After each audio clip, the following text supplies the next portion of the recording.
أعوذ بالله من الشيطان الرجيم بسم الله الرحمن الرحيم السلام عليكم ورحمة الله وبركاته.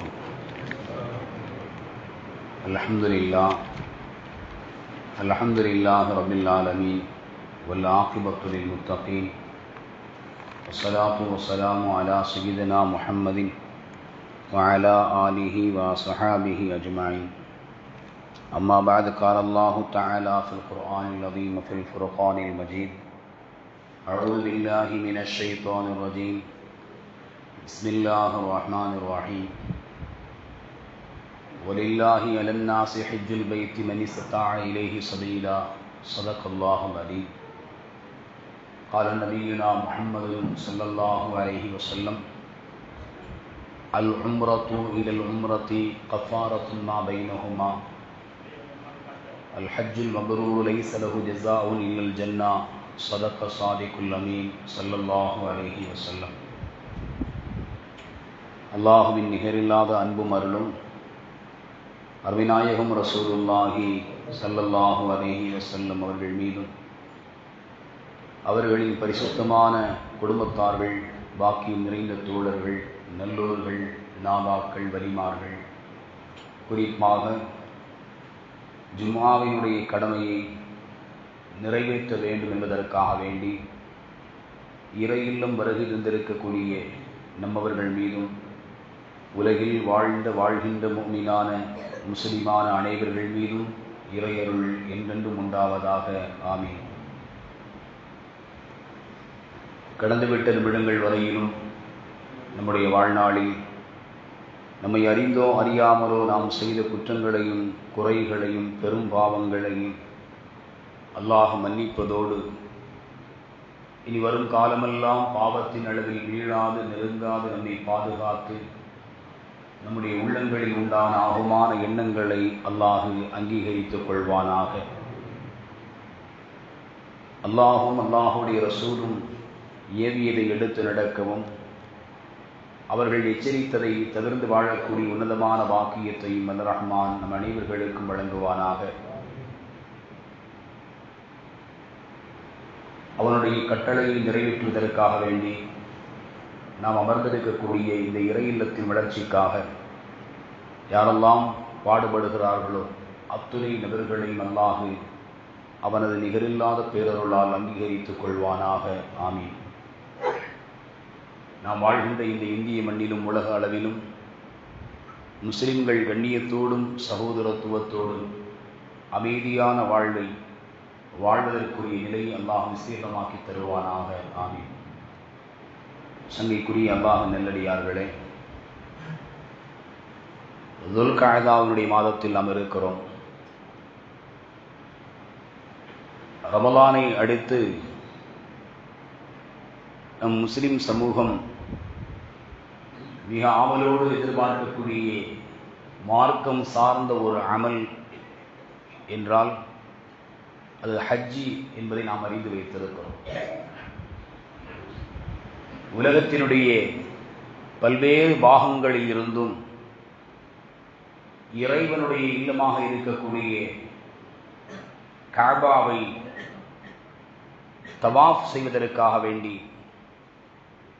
உம்ரா என்கின்ற ஒரு அமலை, ஹஜ்ஜி என்கின்ற ஒரு அமலையும் நிறைவேற்றுவதற்காக அந்த பாக்கியம் நிறைந்த மண்ணில் தன் பாதம் பதிய வேண்டும் என்பதற்காக வேண்டி ஒவ்வொரு முஃமினான முஸ்லிமான ஆண்களும் பெண்களும் அல்லாஹ்விடத்திலே கையேந்தி ஒவ்வொரு நேரமும் பிரார்த்திக்கக்கூடிய நேரங்களிலெல்லாம், இறைவா, உன்னுடைய இல்லத்தை தவாஃப் செய்யக்கூடிய பாக்கியத்தை கொடு, உன் ஹபீப் துயில் கொள்ளக்கூடிய அந்த ரவுலாவை ஜியாரத்து செய்வதற்கான வாய்ப்பை கொடு என்று கேட்டுக்கொண்டே இருக்கும். ஒவ்வொரு மோமினான மனிதனுடைய உள்ளத்திலும் கஅபாவின் மீது ஒரு வகையான ஈர்ப்பு என்பது இருக்கிறது. பல தடவைகளில் அதை புகைப்படங்களாக நாம் பார்த்திருக்கிறோம். தொலைக்காட்சியில் காட்சிகளாக நாம் பார்த்திருக்கிறோம். ஆனாலும் நேரடியாக ஒரு நேரமாவது நம்முடைய வாழ்நாளில் அந்த இறை இல்லத்தை கண்கூடாக முழுமையாக பார்க்க வேண்டும் என்கின்ற ஆவல், ஆசை என்பது எல்லோருடைய உள்ளத்திலும் இருக்கிறது. சிலர்கள் அதற்கான முயற்சிகளில் வாழ்நாளில் பெரும்பகுதியை செலவிட்டிருக்கிறார்கள். தன்னுடைய உழைப்பில் சிறுக சிறுக சேமித்து அதற்கான தொகை சேரும் பட்சத்தில் கஅபாவை நோக்கி பயணப்பட்டவர்களும் நிறைவானவர்கள் உண்டு. அல்லாஹ் ரப்பல் ஆலமீன் அருள்முறை குர்ஆனில் வலில்லாஹி அலன்னாஸி ஹஜ்ஜுல் பைத்தி மன் இஸ்ததா இலைஹி சபீலா, மக்களில் எவர்களுக்கு அங்கு சென்று வருவதற்கான சக்தி இருக்கிறதோ அவர்களுக்கு ஹஜ்ஜி கடமையாக இருக்கிறது என்று அல்லாஹ் கட்டளையை பிறப்பிக்கிறார். வசதியானவர்கள் நிறைவேற்ற வேண்டும் என்பது இந்த வசனம் நமக்கு வெளிப்படையாக சொல்லித் தருகிறது. ஆனால் வசதி இல்லாதவர்களும் கூட கஅபாவின் மீது உண்டான பிரியத்தின் காரணத்தினால் தன்னுடைய வாழ்நாளில் உலக மக்களெல்லாம் செல்வந்தர்களெல்லாம் சென்று அந்த இல்லத்தை சுற்றி வரக்கூடிய அந்த காட்சியை பார்க்கக்கூடிய ஏழையினுடைய இதயமும் கூட அந்த இல்லத்தை ஒரு முறையாவது நேரடியாக சென்று பார்த்துவிட வேண்டும் என்று எண்ணுகிறார்கள். எல்லோருடைய உள்ளத்தையும் அது ஈர்ப்பை தந்திருக்கிறது. பெருமானார் ரசூலுல்லாஹி ஸல்லல்லாஹு அலைஹி வஸல்லம் அவர்கள் தான் பிறந்த மக்காவை நேசித்தவர்கள். அந்த மக்காவில் புனிதத்துவம் வாய்ந்த கஅபாவை மிகவும் நேசித்தவர்கள். அப்துல்லாஹ் இப்னு அதீ இப்னு ஹம்ரா ரலியல்லாஹு அன்ஹு அவங்க ஒரு செய்தி அறிவிக்கிறாங்க. நபிகள் நாயகம் ஸல்லல்லாஹு அலைஹி வஸல்லம் அவர்கள் மக்காவில் இருந்து மதீனாவிற்கு பயணப்படக்கூடிய அந்த ஹிஜ்ரத்தினுடைய பயணத்தில் அல் ஹஸ்வரா என்கின்ற இடத்திற்கு வருகை தந்தார்கள். மக்காவினுடைய ஒரு கடை தெரு அது அல் ஹஸ்வரா. அந்த இடத்தில் வந்தபோது நபி அவர்கள் கஅபா இருக்கக்கூடிய திசையை பார்த்து திரும்பினார்கள். திரும்பி நின்றவர்கள் நபிகள் நாயகம் ஸல்லல்லாஹு அலைஹி வஸல்லம் அவர்கள் சொன்னார்கள், கஅபாவை அல்லாஹ் படைத்த பூமிகளில் மிகச் சிறந்தது நீயே, அவனுக்கு மிக விருப்பமானதும் நீயே. ஸல்லல்லாஹு அலைஹி வஸல்லம் சொல்றாங்க, அல்லாஹ் படைத்த இந்த பூமியில் அவனுக்கு மிகச் சிறந்ததும் நீயே, அவன் விரும்பக்கூடியதும் நீயே. அவனுடைய நாட்டத்தின் பிரகாரம் இந்த மக்காவை விட்டு வெளியேற வேண்டும் என்கின்ற ஹிஜ்ரத்தினுடைய நிலை என்பது மட்டும் என்னுடைய வாழ்நாளில் இல்லாதிருந்தால் நான் உன் அருகிலேயே நான் வாழ்ந்திருந்தேன், உன்னை விட்டு ஒருபோதும் நான் வெளியேற இருக்க மாட்டேன் என்றார்கள் முஹம்மது ரசூலுல்லாஹி ஸல்லல்லாஹு அலைஹி வஸல்லம். அருமையானவர்களே, பொதுவாகவே எல்லோருக்கும் ஒரு வகையான சொந்த ஊரின் மீது ஈர்ப்பு உண்டு. தொலைதூர நாடுகள், செழிப்பான நாடுகள், சுத்தமான நாடுகள் என்று பயணப்பட்டவர்களும் கூட தன்னுடைய தாய் மண்ணிற்கு திரும்புகிறோம் என்கின்ற நிலை வருகின்ற பொழுது அவர்களையும் அறியாத ஒரு விதமான மகிழ்ச்சி முகத்தில் தெரிகிறது, ஒரு சந்தோஷம் ஏற்படுகிறது. தன்னோடு பழகிய சக நண்பர்களை பார்ப்பதற்கான வாய்ப்பு, உறவுகளை பார்ப்பதற்கான வாய்ப்பு, தான் படித்த நண்பர்களை பார்ப்பதற்கான வாய்ப்பு, தான் நடந்த அந்த வீதிகளில் நடப்பதற்கான ஒரு வாய்ப்பு, தான் கற்ற கல்விக்கூடங்களை சென்று பார்ப்பதற்கான ஒரு வாய்ப்பு, இப்படியான எல்லா சூழல்களையும் நினைத்து பார்த்து மகிழ்ச்சியை வெளிப்படுத்துவதை நம்மால் பார்க்க முடியும். நபிகள் நாயகம் ஸல்லல்லாஹு அலைஹி வஸல்லம் அவர்களும் மக்காவை நேசித்தார்கள். மக்காவை மட்டுமல்ல, அதைவிட அதிகமாக மக்காவில் உள்ளடங்கி இருக்கக்கூடிய இறை இல்லமாம் கஅபாவை முஹம்மது ஸல்லல்லாஹு அலைஹி வஸல்லம் அவர்கள் நிறைவாகவே நேசித்தார்கள். அவர்கள் நேசித்ததனுடைய அடையாளமாய் இன்றைக்கு அவர்களுடைய உம்மத்தில் உள்ள ஒவ்வொருவர்களும் அந்த கஅபாவை நேசிக்கிறோம். நாம் இந்த காபாவை ஒரு முறையேனும் கண்ணால் பார்த்துவிட வேண்டும். சொல்வார்கள் அறிஞர் பெருமக்கள், உம்ராவை நாடி ஹஜ்ஜை நாடி பயணப்படக்கூடியவர்களுக்கு நீங்கள் அந்த காபாவினுடைய இல்லத்தில் குனிந்த நிலையில் தலையை தாழ்த்திய நிலையில் பணிவோடு உள்ளே நுழையுங்கள். பணிந்த நிலையில் நீங்கள் உள்ளே நுழையுங்கள். காபாவினுடைய முற்றத்தில் அருகில் நீங்கள் வருகின்ற பொழுது உங்களுடைய பார்வையை நீங்கள் உயர்த்துங்கள். காபாவினுடைய முழு தோற்றத்தை உங்களுடைய முதல் பார்வை பெற வேண்டும். காபாவினுடைய முழு தோற்றத்தையும் உங்கள் முதல் பார்வை பெற வேண்டும். அப்படி பார்க்கின்ற பொழுது எல்லோருடைய கண்களில் இருந்தும் கண்ணீர் வழி, எல்லோருடைய கண்களில் இருந்தும் கண்ணீர் வழி. காண கிடைக்காத ஒரு காட்சி. இன்னும் எத்தனையோ செல்வந்தர்கள் தனக்கான வாய்ப்பு கிடைக்கவில்லை என்கின்ற ஏக்கத்தோடு இருக்கக்கூடிய அந்த பாக்கியம், தன்னை விட அதிகமாக முயற்சி எடுத்தவர்களும் கூட இந்த ஆண்டில் வர முடியாத சூழல் இருக்கிறார்கள். ஆனால் அல்லாஹ் எனக்கு அவனுடைய இல்லத்தில் அவனை நினைவு கூறுவதற்கான ஒரு வாய்ப்பை தந்திருக்கிறானே. என் விழிகளால், என் பார்வை திறனால் அவனுடைய அத்தாட்சியாக விளங்கக்கூடிய, அவன் விரும்பக்கூடிய காபாவை முழுமையாக பார்ப்பதற்கான வாய்ப்பை தந்திருக்கிறானே என்கின்ற அந்த எண்ணம் நம்மையும் அறியாமல் கண்களில் இருந்து கண்ணீரை வெளியாக்கி கொண்டிருக்கும். கல்லஞ்சம் உடையவராக இருந்தாலும் கூட, கடுகடுத்த மனதுடையவராக இருந்தாலும், கண்டிப்பான மனிதராக இருந்தாலும், காபாவை முதலில் பார்க்கின்ற பொழுது அவருடைய உள்ளத்தில் அல்லாஹ் ஒரு விதமான இரக்கத்தன்மையை வெளிப்படுத்துவான்.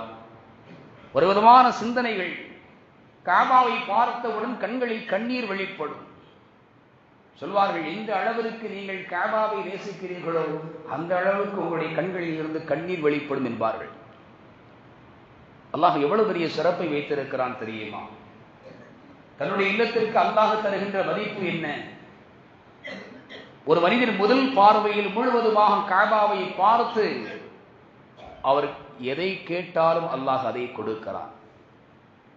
அதனால்தான் மேன்மக்கள் சொல்வார்கள், ஹஜ்ஜிக்கு செல்லக்கூடியவர்கள், உம்ராவுக்கு பயணப்படக்கூடியவர்களுக்கு நீங்கள் காபாவை நிறைவாக பாருங்கள்.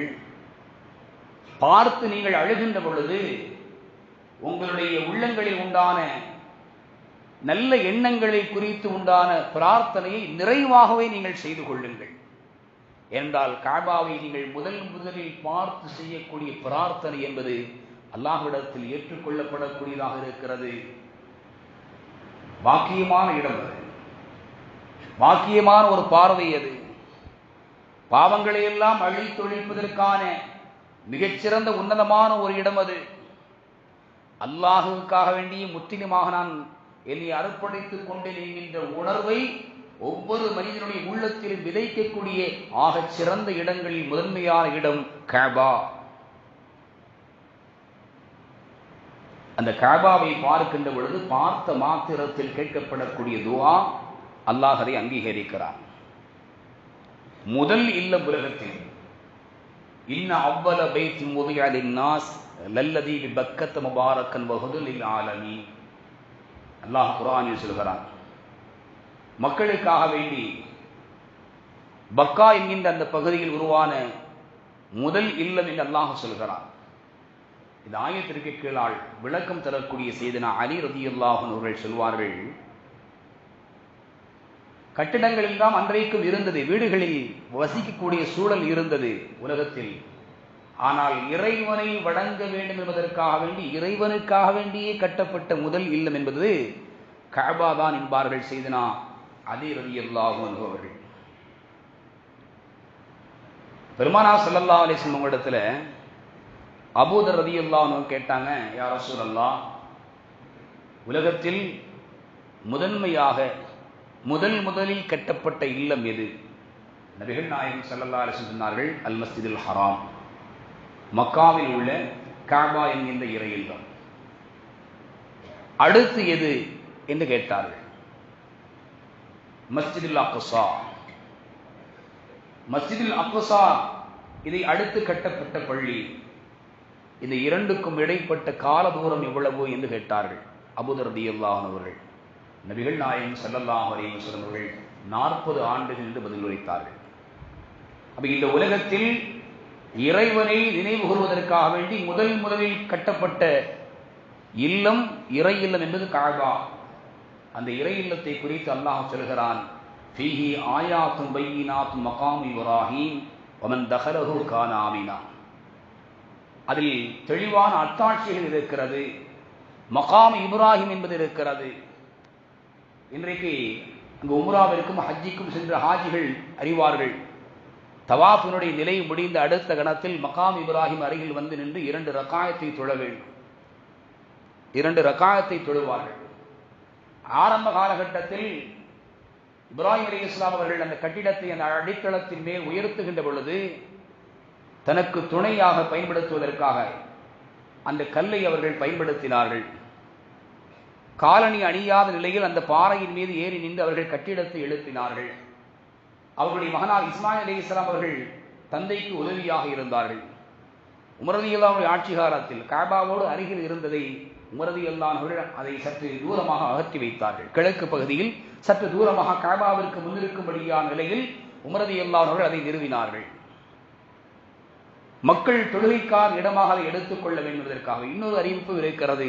கஅபாவை சுற்றி நீங்கள் எங்கு தொழுதாலும் மகாம் இப்ராஹிமினுடைய அந்த எல்கைக்குள்ளால் கட்டுப்படும் என்பதாக ஒரு அறிவிப்பு இருக்கிறது. ஹாஜிகள் தவாஃபை முடித்துக் கொண்டு மகாம் இப்ராஹிம் என்கின்ற அந்த இடத்தில் முன்னின்று 2 ரக்காயத்துகள் தொழுவார்கள். அல்லாஹ் அதையும் குறிப்பிடுகிறார். மகாம் இப்ராஹிம் என்பது அங்கே இருக்கிறது. ஒமன் தஹலஹு கான ஆமினா. அந்த கஅபாவிற்குள்ளால் ஹரம் என்கின்ற அந்த பகுதி எல்கைக்குள்ளால் எவர் நுழைகிறாரோ அவர் அபயம் பெறுகிறார் என்று அல்லாஹ் அறிவிப்பு செய்கிறார். இமாம் ஹசன் பஸ்ரி ரஹ்மத்துல்லாஹி அலைஹி அவர்கள் இந்த வசனத்திற்கு கீழால் விளக்கம் தருகின்ற பொழுது இமாம் இப்னு கஸீர் ரஹ்மத்துல்லாஹி அவர்கள் பதிவு செய்கிறார்கள்.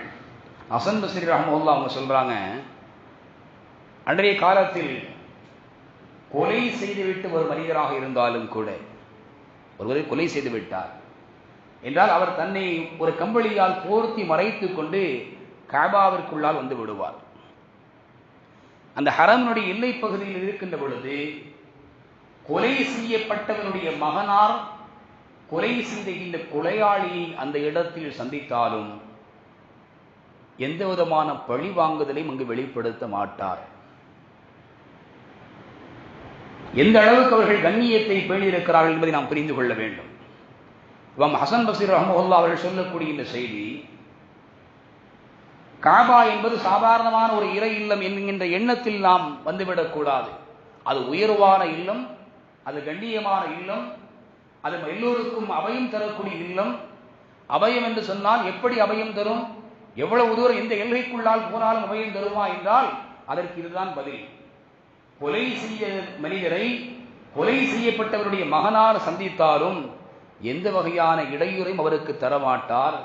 அவர் கஅபாவில் இருந்து வெளிவருவாரையானால் அவருக்கான குற்றத்தை நிறைவேற்றப்படும் என்று ஹசன் பஸ்ரி ரஹ்மத்துல்லாஹி அலைஹி அவர்கள் சொல்வதை இமாம் இப்னு கஸீர் ரஹ்மத்துல்லாஹ் அவர்கள் இந்த வசனத்திற்கு கீழால் விளக்கமாக தந்திருக்கிறார்கள்.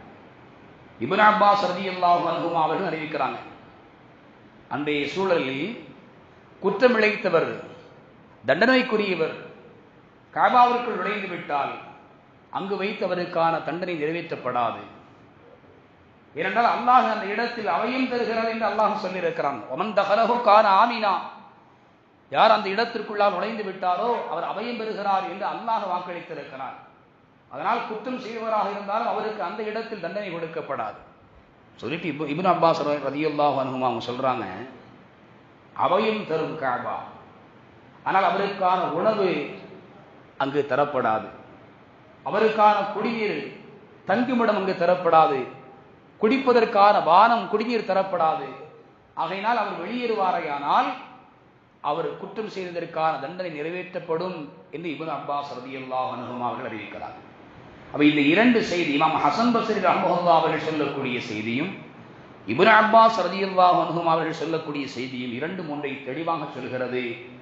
அன்றைய காலத்தில் வாழ்ந்த அனைத்து நபர்களும் கஅபாவிற்கான உரிய கண்ணியத்தை அவர்கள் கொடுத்திருக்கிறார்கள். எவர்கள் கஅபாவிற்குள் நுழைகிறார்களோ அவர்கள் அபயமற்று விட்டார்கள், என்று அல்லாஹ் சொல்லக்கூடிய அந்த வார்த்தைக்கு அவர்கள் முழுமையாக கட்டுப்பட்டவர்கள் நடந்திருக்கிறார்கள் என்பதை 2 நிகழ்வுகளும் சொல்லித் தருகிறது. மக்கா என்கின்ற அந்த பகுதி இந்த உலகத்தினுடைய பூமிகளில் மிகச் சிறந்த ஒரு பூமி, அல்லாஹ் கண்ணியப்படுத்திய பூமி. நபிகள் நாயகம் ஸல்லல்லாஹு அலைஹி வஸல்லம் சொன்னாங்க, ஃபத்ஹு மக்காவுடைய நாளில், இன்ன ஹாதல் பலத ஹர்ரமஹுல்லாஹ், இந்த நாளில் அல்லாஹ் ரப்பல் ஆலமீன் வானம் பூமியை படைத்த நாளில் இருந்து அல்லாஹ் இந்த நகரத்தை, மக்கா என்கின்ற இந்த பகுதியை புனிதமானதாக அல்லாஹ் ஆக்கி வைத்திருக்கிறார். இது எப்போ நபி ஸல்லல்லாஹு அலைஹி வஸல்லம் சொல்றாங்க?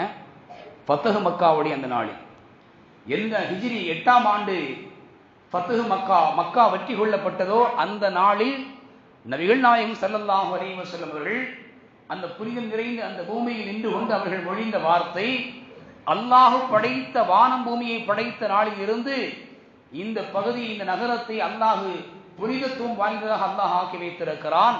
இதனுடைய புனிதத்துவம் என்பது மறுமை வரையிலும் இருக்கும் என்றார்கள் முஹம்மது ரசூலுல்லாஹி ஸல்லல்லாஹு அலைஹி வஸல்லம். சையதுனா அபூ ஹுரைரா ரலியல்லாஹு அன்ஹு அறிவிக்கிறாங்க, خطبنا رسول الله صلى الله عليه وسلم فقال ايها الناس قد فرض الله عليكم الحج فحجوا. ஸல்லல்லாஹு அலைஹி வஸல்லம் எங்களுக்கு பிரசங்கம் செய்து கொண்டிருந்தார்கள். அப்படி பிரசங்கம் செய்யக்கூடிய நேரத்தில் எங்களை அழைத்தார்கள், அய்யுஹன் நாஸ், மக்களே, கது ஃபரதல்லாஹு அலைக்குமுல் ஹஜ்ஜ, அல்லாஹ் உங்கள் மீது ஹஜ்ஜை கடமையாக ஆக்கி வைத்திருக்கிறார். இவ்வளவு பரக்கத்துகளும் செழிப்பும் நிறைந்த இறை இல்லமாக விளங்கக்கூடிய அந்த கஅபாவை அங்கு நிறைவேற்ற வேண்டிய ஒரு அமலை இந்த மார்க்கத்தினுடைய மூலதனமான அமலாக அல்லாஹ் வைத்திருக்கிறான். பிரதானமான 5 கடமைகளை நம்முடைய இல்லங்களில் இருக்கக்கூடிய சிறிய பிள்ளைகள் வாயினால் மொழியக்கூடிய அந்த வார்த்தை, இஸ்லாத்தினுடைய கடமைகள் 5 என்று சொல்லி வருகின்ற பொழுது மழலை மொழியில் அவர்கள் சொல்லக்கூடிய அந்த கடைசி வார்த்தை ஹஜ் என்று முடிப்பார்கள். அந்த ஹஜ் என்கின்ற அந்த காரியத்தை, அந்த கடமையை அல்லாஹ் இந்த துல்ஹஜ் மாதத்தில் நிறைவேற்றுவதற்காக வேண்டி அல்லாஹ் வைத்திருக்கிறார். வேற எந்த மாதத்தில் என்ன செய்ய முடியாது? நிறைவேற்ற முடியாது. உம்ரா செய்து கொள்ளலாம், உம்ராவை நிறைவேற்ற முடியும். ஹஜ்ஜை நிறைவேற்ற முடியுமா என்று சொன்னால் முடியாது. ஹஜ் அந்த 5 நாட்கள், அந்த நாட்களில் தான் ஹஜ் செய்ய முடியும். அரஃபாவுடைய நாளில் இருந்து ஆரம்பம், மிக முக்கியமான நாள். அரஃபாவுடைய நாளில் சிறிது நேரமாவது ஹாஜிகள் எந்த நிலையில் இருந்தாலும், உடல்நிலை சரியில்லாத சூழலில் இருந்தாலும், அவர்கள் மருத்துவமனையில் இருந்து ஆம்புலன்ஸின் மூலமாக கொண்டு வந்து அங்கு நிறுத்தப்படுவார்கள். சிறிது நேரமாவது நிறுத்தப்பட்டு கொண்டு செல்லப்படுவார்கள். அரஃபாவுடைய நாள் என்பது மிக முக்கியமானது. ஹஜ்ஜினுடைய காரியங்களில் மிக முக்கியமான கிரியை உடையது. 9ஆம் நாள் அதிலிருந்து ஹஜ்ஜினுடைய காரியங்கள் தொடங்க ஆரம்பித்துவிடும். பிரதானமான காரியங்கள் எல்லாம் இந்த ஹஜ்ஜை அல்லாஹ் நிறைவேற்றுவதற்கு மக்களுக்கு அல்லாஹ் ஆணையிடுகிறார். மக்களில் யாருக்கு ஹஜ் செய்வதற்கான சக்தி இருக்கிறதோ அவர்கள் அதை நிறைவேற்றட்டும். இதனிடத்தில் அல்லாஹ் சொல்லுவான், வாத்திமுல் ஹஜ்ஜ வல் உம்ரத லில்லாஹ், அல்லாஹ்விற்காக ஹஜ்ஜையும் உம்ராவையும் நீங்கள் பரிபூர்ணப்படுத்துங்கள் என்று அல்லாஹ் கட்டளையிடுகிறார். அரைகுறையாக நிறைவேற்றுவதல்ல, அரைகுறையான மனதோடு நிறைவேற்றுவதல்ல, பரிசுத்தமான எண்ணத்தோடு என் ரப்பு எனக்கு இந்த வாக்கியத்தை தந்திருக்கிறான். உலகத்தில் எத்தனையோ நபர்கள் இருந்தாலும் என்னை இந்த ஆண்டில் அவனுடைய இல்லத்தை தவாஃப் செய்வதற்கும் மற்ற காரியங்களை நிறைவேற்றுவதற்கும் புனிதத்துவம் வாய்ந்த மதீனாவை சென்று ஜியாரத்து செய்வதற்கான ஒரு பாக்கியத்தை அல்லாஹ் எனக்கு வழங்கியிருக்கிறான் என்கின்ற அந்த மன தூய்மையான எண்ணத்தோடு அந்த காரியத்தை பரிபூர்ணமாக குறைகள் இல்லாத நிலையில் மிக பேணுதலாக பரிபூர்ணமாக நிறைவேற்ற வேண்டும் என்பதை குர்ஆன் சொல்லுகிறது. வஅத்திமுல் ஹஜ்ஜ வல் உம்ரத லில்லாஹ், ஹஜ்ஜையும் உம்ராவையும் அல்லாஹ்விற்காக வேண்டி நீங்கள் பரிபூர்ணப்படுத்துங்கள் என்று அல்லாஹ் சொல்கிறார். பெருமானார் ஸல்லல்லாஹு அலைஹி வஸல்லம் சொல்றாங்க, இங்க அழைக்கிறாங்க, மக்களை அழைத்து சொல்றாங்க, அய்யுஹன் நாஸ், மக்களே, கத் ஃபரதல்லாஹு அலைக்குமுல் ஹஜ்ஜ ஃபஹுஜ்ஜு, ஹஜ்ஜை அல்லாஹ் உங்கள் மீது கடமையாக ஆக்கி வைத்திருக்கிறான், எனவே நீங்கள் ஹஜ் செய்யுங்கள் என்றார்கள். அந்த சபையில் இருந்த ஒரு சஹாபி எழுந்தாங்க, யா ரசூலல்லாஹ், ஆண்டுதோறும் ஹஜ் செய்ய வேண்டுமா? ஸல்லல்லாஹு அலைஹி வஸல்லம் அவர்கள் மௌனமாக இருந்தார்கள். சில இடங்களில் பெருமானார் ஸல்லல்லாஹு அலைஹி வஸல்லம் அவர்கள் மௌனமாக இருப்பார்கள். ஒன்று அதற்கான அறிவிப்பு பதில் என்பது அல்லாஹ்வின் புறத்திலிருந்து தரப்படட்டும் என்பதற்காக வேண்டி, அல்லது அந்த இடத்தில் அந்த கேள்வி தேவையில்லாதது என்பதை தோழர்கள் விளங்கிக் கொள்ள வேண்டும் என்பதற்காக வேண்டி பெருமானார் ஸல்லல்லாஹு அலைஹி வஸல்லம் மௌனமாக அமைதியாக இருப்பார்கள். அந்த சஹாபி மீண்டும் கேட்கிறாங்க, ஒவ்வொரு ஆண்டும் கடமையா? மூன்றாவது முறையில் கேட்டார்கள். பெருமானார் ஸல்லல்லாஹு அலைஹி வஸல்லம் சொன்னாங்க, நான் ஆம் என்று சொல்லிவிட்டால் உங்களில் ஒவ்வொருவர் மீதும் ஒவ்வொரு ஆண்டும் அது கடமையாகிவிடும், அதற்கு நீங்கள் சக்தி பெற மாட்டீர்கள். எனவே எது விஷயத்தில் நான் உங்களுக்கு ஏவுகிறேனோ, ஃபைதா அமர்த்துக்கும் பிஷையின் ஃபஅத்து மின்ஹு மஸ்தஅத்தும், உங்களால் முடிந்த அளவு நீங்கள் அதை செயல்படுத்துங்கள். நான் உங்களுக்கு ஒன்றை ஏவினால் நீங்கள் அதை முடிந்த வரையில் நீங்கள் செயல்படுத்துங்கள். வைதா நஹைத்துக்கும் அன் ஷையின் ஃபதஊஹு, நான் உங்களை ஒன்றை விட்டும் தடுத்தால் அதை அப்படியே விட்டுவிடுங்கள் என்றார்கள் முஹம்மது ரசூலுல்லாஹி ஸல்லல்லாஹு அலைஹி வஸல்லம். இந்த வார்த்தையை சொல்வதற்கு முன்னால் இன்னொன்றையும் சொன்னார்கள். உங்களுக்கு முன்னுண்டான சமுதாயத்தவர்கள் அவர்களுடைய நபிமார்களிடத்தில் அதிகமான கேள்விகளை கேட்பதன் மூலமாக அவர்கள் வழிகேட்டில் சென்று விட்டார்கள் என்பதையும் பெருமானார் ரசூலுல்லாஹி ஸல்லல்லாஹு அலைஹி வஸல்லம் சொன்னார். அருமையானவர்களே, அப்ப இந்த மாதத்திலிருந்து ஹாஜிகள் பயணப்படக்கூடிய புனிதத்துவம் வாய்ந்த அந்த இடத்தை நோக்கி பயணப்படக்கூடிய சூழல் என்பதை உருவாகி கொண்டிருக்கிறது. நம்முடைய பகுதியிலிருந்தும் ஹஜ்ஜிக்கு மக்கள் செல்ல இருக்கிறார்கள். எல்லா நிலைகளிலும் ஒவ்வொரு இடங்களிலும் பிரார்த்தனை செய்யக்கூடிய இடங்களில் நம் முஸ்லீம் சமூகத்திற்காக வேண்டி நீங்கள் பிரார்த்தனை செய்ய வேண்டும். ஒவ்வொரு இடங்களிலும் நம்முடைய இந்திய மண்ணிலும் உலக அளவிலும் முஸ்லிம்கள் கண்ணியத்தோடு வாழ வேண்டும், பூரணமான ஈமானோடு நல்ல புரிதலோடு அவர்கள் வாழ வேண்டும் என்பதற்காக வேண்டி நீங்கள் ஒவ்வொரு இடங்களிலும் துஆ செய்ய வேண்டும். உறவுகளுக்கு துஆ செய்யணும், பெற்றோர்கள் தாய் தந்தையர்களுக்கு துஆ செய்யணும், ஆசிரியர்கள் நமக்கான கல்வியை ஒதுக்கி கொடுத்த ஆசிரியர்கள் அவர்களுக்கு நாம் துஆ செய்யணும். நம்மில் யாரெல்லாம் துஆ செய்யுங்கள் நமக்கு வசியத்து செய்தார்களோ அவர்களுக்கு நாம் துஆ செய்யணும். அந்த துஆவுடைய நேரத்தில் நம்மால் முடிந்த அளவுக்கு யாருடைய பெயர்கள் எல்லாம் நினைவு வருகிறதோ அவர்களை எல்லாம் பெயர்களுடைய பெயரை முன்மொழிந்து அல்லாஹ்விடத்தில் கேட்கணும். நாம் பிறருக்காக வேண்டி செய்யக்கூடிய துஆக்களில் நமக்கான என்ன பலன் இருக்கிறது என்று சொன்னால், அல்லாஹ் சில மலக்குமார்களை நியமனம் செய்து வைத்திருக்கிறார். முஸ்லிமான ஒரு சகோதரன் இன்னொரு சகோதரருக்காக வேண்டி பிரார்த்தனை செய்கின்ற பொழுது அந்த மலக்கு, அல்லாஹ் நியமித்த அந்த மலக்கு சொல்லுவார் அல்லாஹ்விடத்தில், யா அல்லாஹ் இந்த நபருக்கும் அந்த பாக்கியத்தை கொடு. ஒரு சகோதரனுக்காக வேண்டி நாம் பாவ மன்னிப்பு தேடுகிறோம் என்று சொன்னால் மலக்குமார்கள் நமக்கு துஆ செய்வார்கள், யா அல்லாஹ் கேட்கக்கூடிய இந்த மனிதனுடைய பாவத்தை நீ மன்னித்து விடு. ஒரு மறுபடிய தேவை நிறைவேற்றப்பட வேண்டும் என்பதற்காக நாம் அல்லாஹ்விடத்தில் கையேந்தினால், நம் அல்லாஹ்விடத்தில் முறையிட்டால் மலக்குமார்கள் நம்முடைய தேவைகள் நிறைவேற்ற வேண்டும் என்பதற்காக அவரிடத்தில் முறையீடு செய்வார்கள். அதனால் ஒவ்வொரு இடங்களிலும் குறிப்பாக நம் சமூகத்தினுடைய வளர்ச்சியை முன்னோக்கிய நிலையில் நம்முடைய பிரார்த்தனைகளை நாம் அமைத்துக் கொள்ள வேண்டும். மிக பேணுதலான நிலைகளில் நம்முடைய வாழ்க்கையை அந்த இடங்களில் ஒவ்வொரு கடமைகளையும் நாம் நிறைவேற்ற வேண்டும். மிக துல்லியமாக நிதானமான நிலையில் அவசரப்படாமல். ஏனென்றால் அந்த இடங்களில் அத்தனை லட்சம் மக்கள் கொண்டு கொள்ளக்கூடிய அந்த நேரங்களில் சில நெரிசல்கள், நெருக்கடிகள், இடையூறுகள் என்பது ஏற்படும். அந்த நேரங்களிலெல்லாம் நாம் மிக அழகிய பொறுமையை கையாண்டு கொள்ள வேண்டும். அருமையானவர்களே, அல்லாஹ் அழைக்கக்கூடியவர்கள் மட்டும்தான் அந்த இடத்திற்கு செல்ல முடியும். அவன் யாருக்கு அந்த பாக்கியத்தை நாடுகிறானோ அவர்கள் மட்டும்தான் செல்ல முடியும். ஒன்று எண்ணி பாருங்கள், லப்பைக் அல்லாஹும்ம லப்பைக், அந்த வார்த்தை நாம் மொழிகிறோம் இல்லையா? இறைவா உன்னுடைய அழைப்பிற்கு இதில் நான் பதில் தந்துவிட்டேன் என்கின்ற அந்த வார்த்தை, உன் அழைப்பிற்கு நான் பதில் தந்துவிட்டேன் என்று நாம் மொழிகின்ற பொழுது அவன் அழைத்தான் என்பதனுடைய பொருள் முன்னே இருக்கிறது. அவன் அவனுடைய இல்லத்திற்கு நம்மை அழைத்தான் என்கின்ற வார்த்தை அதில் உள்ளடங்கி இருக்கிறது. அவன் அழைத்த அழைப்பின் பெயர்தான் உன்னுடைய இல்லத்திற்கு என்னை கொண்டு வந்து சேர்த்திருக்கிறது. இறைவா நீ அழைத்திருக்கிறாய், உன் இல்லத்திற்கு நான் வருகை தந்திருக்கிறேன், உனக்கு முன்னால் இதோ நான் சரணடைந்து விட்டேன் என்கின்ற அந்த வார்த்தையை நாம் லப்பைக் அல்லாஹும்ம லப்பைக் என்பதன் மூலமாக நாம் சொல்லுகிறோம். அருமையானவர்களே, இறைவன் நம்மை அழைத்திருக்கிறான் என்பதை நாம் ஹஜ் செய்யக்கூடிய ஹாஜிமார்கள் புரிந்து கொள்ள வேண்டும். ஒவ்வொரு இடங்களிலும் பொறுமையை மேற்கொள்ள வேண்டும். ஒவ்வொரு காரியங்களையும் நிதானமான முறையில் அவசரமில்லாது நாம் அல்லாஹ்விற்காக வேண்டி செயல்படுத்த வேண்டும். அல்லாஹ் ரப்பல் ஆலமீன் இந்த ஆண்டில் யாரெல்லாம் இறைவனுடைய இல்லத்தினுடைய கஅபாவை ஹஜ்ஜினுடைய அமலுக்காக வேண்டி நாடி செல்கிறார்களோ அத்தனை ஹாஜிகளுடைய ஹஜ்ஜிம் அல்லாஹ் மக்பூலான ஹஜ்ஜாக ஆக்குவானாக. நபிகள் நாயகம் ஸல்லல்லாஹு அலைஹி வஸல்லம் சொன்னாங்க, அல் ஹஜ்ஜுல் மப்ரூரு லைஸ லஹு ஜஸாஉன் இல்லல் ஜன்னா. ஒப்புக்கொள்ளப்பட்ட ஹஜ்ஜினுடைய கூலி சொர்க்கத்தை தவிர வேறில்லை என்றார்கள் முஹம்மது ரசூலுல்லாஹி ஸல்லல்லாஹு அலைஹி வஸல்லம். இதுவரையிலும் ஹஜ்ஜை நிறைவேற்றியவர்களுக்கும் இந்த ஆண்டு நிறைவேற்றக்கூடியவர்களுக்கும் இனி வரக்கூடிய ஆண்டில் நிறைவேற்றுவதற்காக இருக்கக்கூடிய அனைத்து ஹாஜிகளுடைய ஹஜ்ஜையும் அல்லாஹ் மக்பூலான ஹஜ்ஜாக ஆக்குவாக. அந்த இல்லத்தை தவாஃப் செய்து பெருமானார் ஸல்லல்லாஹு அலைஹி வஸல்லம் அவருடைய ரவுலாவில் முன்னின்று சலாம் உரைத்து அதற்கான பதிலை செவிமடுக்கக்கூடிய உயர்ந்த நர்பாக்கியத்தை மல்லர் ரஹ்மான் நமக்கும் நம்முடைய சந்தைகளுக்கும் வழங்குவானாக. வாஹிரு தஅவானா அல்ஹம்துலில்லாஹி ரப்பில் ஆலமீன். அஸ்ஸலாமு அலைக்கும் வரஹ்மத்துல்லாஹி வபரகாத்துஹு.